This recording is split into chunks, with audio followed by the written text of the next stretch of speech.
Hello mga sangkay! Welcome back to my channel. Ito po muli ang yung sangkay na si Sangkay Loans muling nagbabalik. Kumusta? Kumusta kayong lahat? Sana nasa maayos na kalagayan ng lahat. Mapa dito sa Pilipinas or sa mga nasa ibang bansa, dobling ingat tayo, no? So mega love shoutout sa inyong lahat. Sa Team Sangkay Original, Team Sangkay Sponsors, Team Kalingap, Kuya Val at Edna Kalingap Rob. Sa lahat ng aking mga followers, supporters, and subscribers, sa mga lolos, lolas, FWs, and PWDs. Mega love shoutout sa inyong lahat, and of course, I love you all. Ayan. Mega love shoutout sa lahat ng Team Kalingap, Kalingap Partners, yung Team Kaliwat, yung grupo ko po, at sa lahat ng aking mga sponsors, sa lahat ng mga nagmamahal kay Sangkay, mega love shoutout sa inyong lahat. Ngayong araw na ito mga Sangkay, gagawa ko ng reaction video. Ito'y patungkol doon sa live kahapon ni Kuya Val. So maraming topic doon si Kuya Val, sari-saring topic si Marilyn TV, yung pag-alis ni Marilyn TV. May mga pag-good vibes doon si Kuya Val na topic din, yung patungkol doon sa kay Ate Edna, sa pag-content ni Cell TV kay Ate Edna. So bigyan natin ng reaction yung iba dyan, ng mga sinabi ni Kuya Val. So meron akong audio clips, iparirinig sa inyo din after natin na mapakinggan. Magbibigay tayo ng opinion o kuro-kuro patungkol dito. Tara mga sangkay, mga kalingap, pakinggan natin. Dapat na po ibang mga balahurang tao ay mga balat pong below the belt. Sa social media po, sa mga balahura, pag below the belt po, dapat idemanda natin yan. Dapat lang idemanda itong mga balahurang ito. Isa ito sa mga na-topic ni Kuya Val, na sinasabi niya na yung mga balahura dyan dapat lang na kasuhan. Dapat idemanda. Which is, yan yung the best way talaga, hindi dapat inuugali ang pagiging balahura, kasi merong katapat at may kakaroon ka ng katapat dyan. So, base dito sa na ito, sa live na ito ni Kuya Val, meron siyang pinaparinggan dito. At hindi lang basta-basta na pinaparinig sa atin lahat, kundi ipinapaalala. Pinapaalalahanan ng lahat, lalo na ang mga reactors, na kung tayo ay nambabalahura sa kapwa natin, mag-ingat. Kasi meron magiging katapat yan. Dapat kung issue lang, anong issue ta? Ang pag-uusapan ka, doon lang mong idama yung mga anak, apo, asawa. True. Karamihan kasi dito, sa mga reactors, na ang mga banat nila, mga personal attack ang ginagamit nila, ang ginagawa nila. Idinadamay kung sino-sino, yung buong pamilya, kinakalkal ang buhay mo, doon sila babanat. Hindi sila na bumabanat doon sa issue. Kung anong issue, dapat doon lang.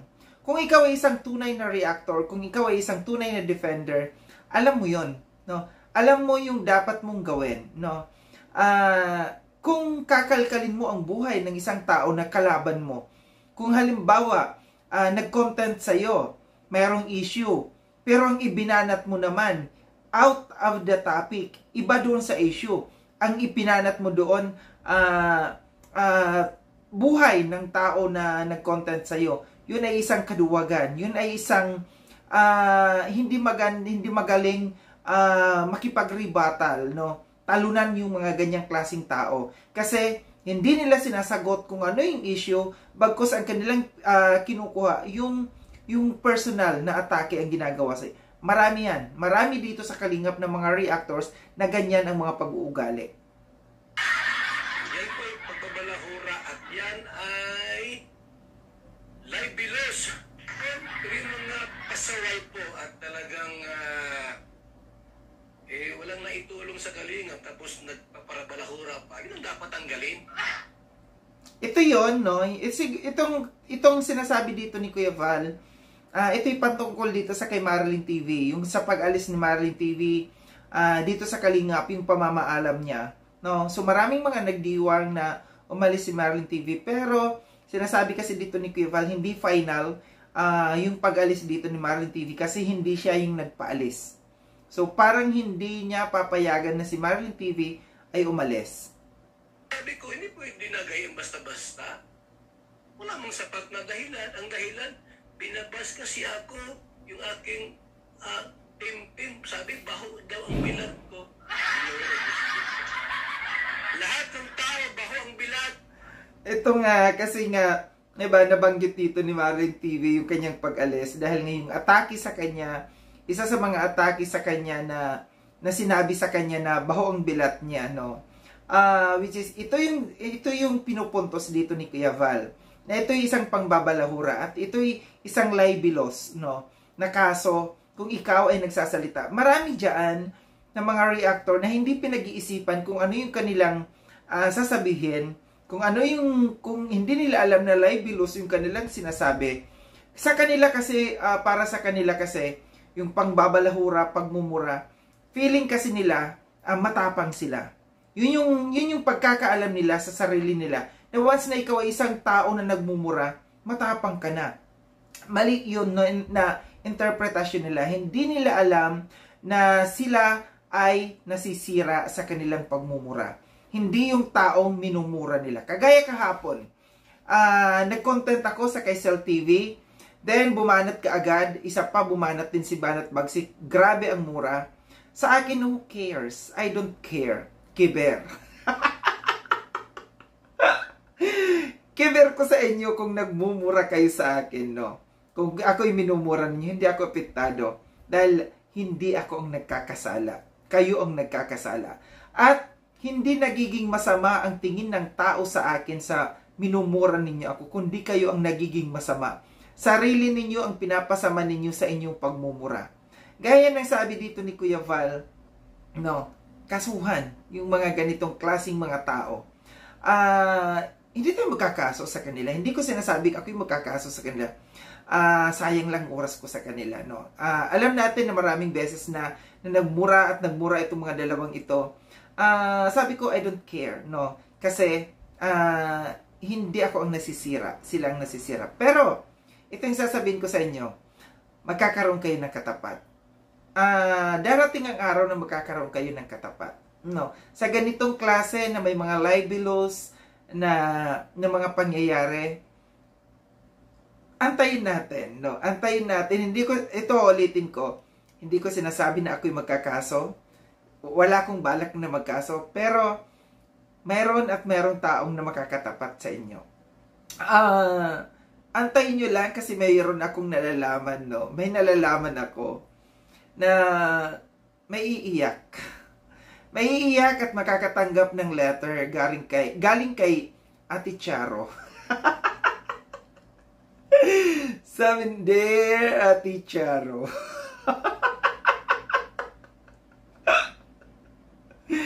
Ewan ko na lang kung hindi kayo mata sa sulat ni Ate Charo. Pagkakaalam ko, dalawa ito sila. Dalawa. Tatlo? Oo, tatlong babae.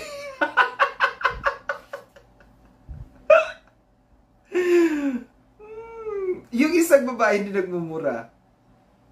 Pero merong mga may mga libelous. Yay! Pero hindi siya dito sa hindi siya nagkalingap. Ang nagkaso sa kanya hindi taga-kalingap.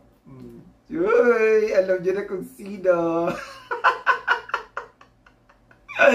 Basta ako tawa lamang ako.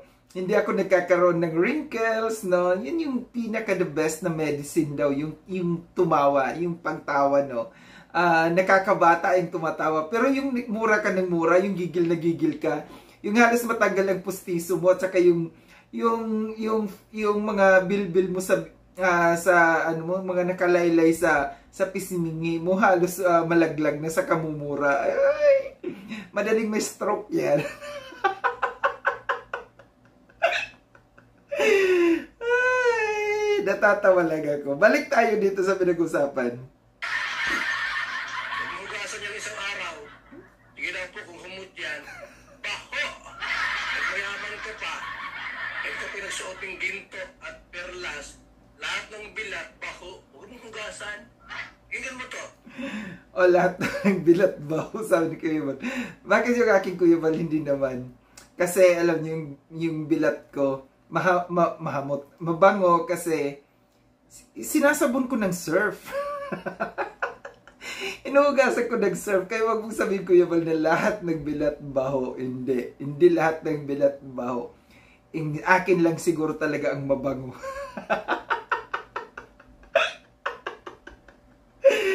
Yung mga palamura dyan, ewan ko kung ano yung amoy ng mga bilat.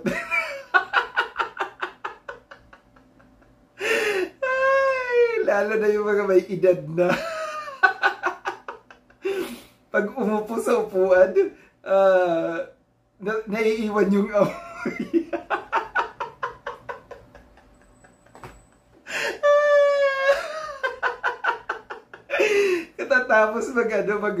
Katatapos magmura-mura dyan sa sarap ng camera, no?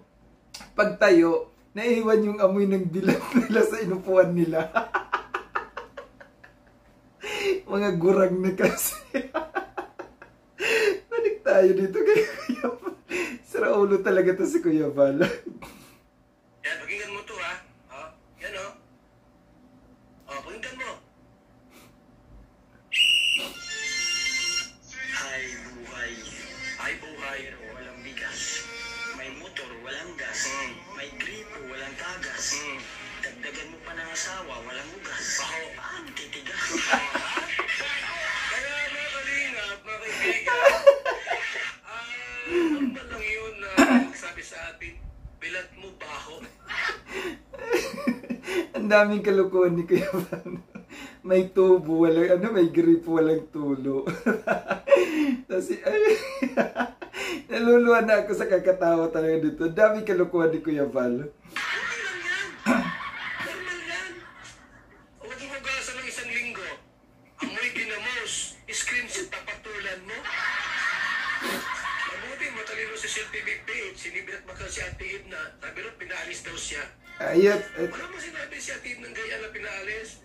Ito yun, no, yung reaction ko kahapon patungkol dito sa kay sa kay Cell TV na si Cell TV nag-screenshots, no, nakakuha ng mga comments, nagbase doon sa mga comment na si Ate Edna daw pinapaalis siya sa Kalingap, wala daw siya sa Kalingap, and then wala daw si Ate Edna sa Kalingap. So bilang isang tao, no, wag tayo magbabase lamang sa mga screenshots, wag tayo magbase sa mga comments, no? Kinakailangan i-confirm natin. Ito ba'y totoo? Ay, kung ikaw isang taong matinong pag-iisip, iisipin mo, ito ba'y totoo na sinasabi ni Ate Edna na ako'y pinapaalis? Kinakailangan mag-search ka, mag-research ka. Tingnan mo, confirm mo, tingnan mo yung mga videos ni Ate Edna kung nabanggit ka ba doon na sinasabi natin na ikaw ay hindi kalingap. Di ba? Kasi gaya ng sabi natin ng isang tao pag nakikinig, or hindi lang sa atin na ito'y kasabihan, pag ang isang tao naniniwala sa mga sabi-sabi, walang sariling bait yan. Di ba? Kung ako makarinig, makabasa ng mga ganyan, nako, ko-confirm ko muna, hindi ako basta-basta maniniwala. Pag nag-live yun po, hindi nabanggit ang tao yan. Ako yung binabanggit yan pag mag-live yan. Halimbawa, ganito. Gusto niya akong tirahin. Ako binabanggit yan si Kuya Bal. Pero sa iba pa mga reactor, hindi nabanggit ang pangalan yan. Hindi nabanggit ang pangalan. Matalino yan. Ay, pag kayo... Totoo. Si Ate Edna, hanga ako dito sa kay Ate Edna, dahil siya yung tipo ng tao na yung pagiging professional niyang tao. No? Yung pagiging teacher niya, ginagamit niya. Hindi, alam niya kung ano yung mga sasabihin niya. Kung alam niya kung ikasasama o hindi. Kaya saludo ako dito kay Ate Edna. Kung ganito, no? Kung ganito si Ate Edna, kagaya niya na si Ate Edna nag-comment. Kagaya no, nag-comment siya doon sa kay Cell TV kasi nga kinontent siya ni Cell TV na sobrang dami ng mga bashers ni Ate Edna doon. Gaya ng sabi ko, nakinig si Cell TV doon, nagbase si Cell TV doon sa screenshot, na sinabi na si Ate Edna daw ay wala daw siya sa Kalingap. Ang dami-daming bashers ni Ate Edna doon sa live na yun ni Cell TV. Which is hindi tama, no, ng isang Ate Edna ay i-content mo makikinig ka sa walang basihan, no? Maniniwala ka sa walang basihan na mga nagsabi sa iyo, por respeto sa kay Ate Edna. Dahil si Ate Edna, gaya ng sinabi ko, asawa yan ng founder. Defender po yan, no? Siya ay idedepende at isa yan sa kalingap, no? Man lang sana, ito yung ano ko sa kay Hazel TV. Man lang sana alam niya na nag-comment na si Ate Edna doon sa kanya. Ano man lang sana na mag-sorry siya, no? Hindi ko nakitaan ng pagsosorry si Hazel TV doon sa kanyang sa live na yon sa kay Ate Edna. Por respeto na lang, di ba? Matol dyan, nakuryente kayo, bahala kayo. Ayun, tama yung sabi ni Kuya Val. Pag kayo na kuryente dyan kay Ate Edna, na kuryente nga. Mas matibay sa akin niya, sa totoo lang po, mas matibay sa akin niya. Yung mga pumalat sa kanya, yung mga tumira, hirap nang bumalik sa galinga. Gusto ko. Hindi ba dipahin ko lang, pero ay, pagkakayaan tinira mo na yan, mahirap nang babalik sa galinga. Sa totoo lang po, hirap tayong pabalikin. Totoo yan, yung sinasabi ni Kuya Val, no, na yung mga tumira kay Ate Edna, meron dyan, alam natin kung sino yung mga tumira kay Ate Edna na hindi na nakakabalik sa kalingap pa. Gusto ko yung ano ni Kuya Val na pinagtanggol niya si Ate Edna kasi sobrang daming mga bashers ni Ate Edna. Lalo't lalo na dun sa live ni Hazel TV. Huwag ninyong i-underestimate si Ate Edna. Hindi porket noon hindi yan nagsasalita, ngayon si Ate Edna nagsasalita. No. Pero pag nagsalita si Ate Edna professional, dinadaan sa pagiging professional. No. Kung kayo, sabi nga ni Kuya Val, mag-ingat kasi pagka yan si Ate Edna nagsalita, pagka may pinaalis si Ate Edna, wala na, no? Kahit anong dipa ni Kuya Val, walang mangyayari, no? Gaya ng sinasabi ko kanina sa ginawa ni Hazel TV, na pag-content kay Ate Edna, which is si Ate Edna na mismo, nag-comment sa kanya doon na wag siyang isali, yung pangalan niya, wag niyang babanggitin, wag isali sa Ate Edna sa kanyang content. Kung ako yun, no? Kung ako nangyari sa akin yun, sa akin si Ate Edna nag-comment, ora mismo, manghihingi ako ng sorry sa kay Ate Edna. No? Manghihingi ako ng sorry or di ko alam kung anong gagawin ko. Magpa-public apology ako kasi por respeto sa kay Ate Edna or di kaya may message ko sa Ate Edna bilang respeto, pagrespeto sa kay Ate Edna. Pero yung ginawa ni Hazel TV, wala tayong nakitaan, no? Na pag ano kay Ate Edna, no? Yung pagrespeto, never niyang kinontak si Ate Edna, never siyang nanghingi ng public apology sa ginawa niya sa kay Ate Edna na naman bash Ate Edna. Ang dami-daming bashers na Ate Edna doon sa live niyang yon. Hindi maganda po yun, no, na nangyari sa kay Ate Edna dahil pinutakti talaga ng mga bashers doon. Gaya ng sabi ko, si Ate Edna professional yan, no? Dapat bigyan din natin ng respeto, magbigay galang tayo dyan dahil asawa po yan ng founder. Founder din po yan ng Kalingap, no? Kaya dapat mag-ingat, magdahan-dahan. Dito sa live na ito ni Kuya Val, gaya na sabi ko, maraming topic, no? Na dapat i-topic dito sa live na ito ni Kuya Val. Marami tayong matututunan. Si Kuya Val, nagsasalita yan, pero kung iintindihin pa natin, kung lalaliman natin ang pag-iisip natin, hindi po biro yung mga sinasabi ni Kuya Val. May katuturan yung mga sinasabi ni Kuya Val, no? So, paalala lamang sa lahat ng mga reactors na ipinagmamalaki na sila'y palamura, na sila'y mga balahura, huwag po natin ipagmalaki ang pagiging palamura natin. Dahil hindi po yan dapat ipinagmamalaki, no? Hindi po yan dapat ikaproud mo na ikaw isang palamura. Gaya ng sabi ko kanina, hindi po nagre-reflect yung pagiging palamura mo na ikaw isang matapang na tao. Hindi po yan basihan na ikaw isang matapang kung ikaw ay nagmumura, no? Yan po ay nagre-reflect ng pagiging arroganting tao kung ikaw ay palamura. Muli, maraming salamat mga sangkayno sa panonood. Sa mga hindi pa nakapag-subscribe kay Sangkaylon, subscribe niyo na po ako. Click yung notification bell para updated kayo sa lahat ng mga videos na aking gagawin. Like and share tong video na ito mga sangkay. Kita-kits tayo ulit sa susunod na video na aking gagawin. Ingat kayo sa ang dako ng mundo bang kayo naroroon. Paalam na mga sangkay, mga kalingap. Paalam.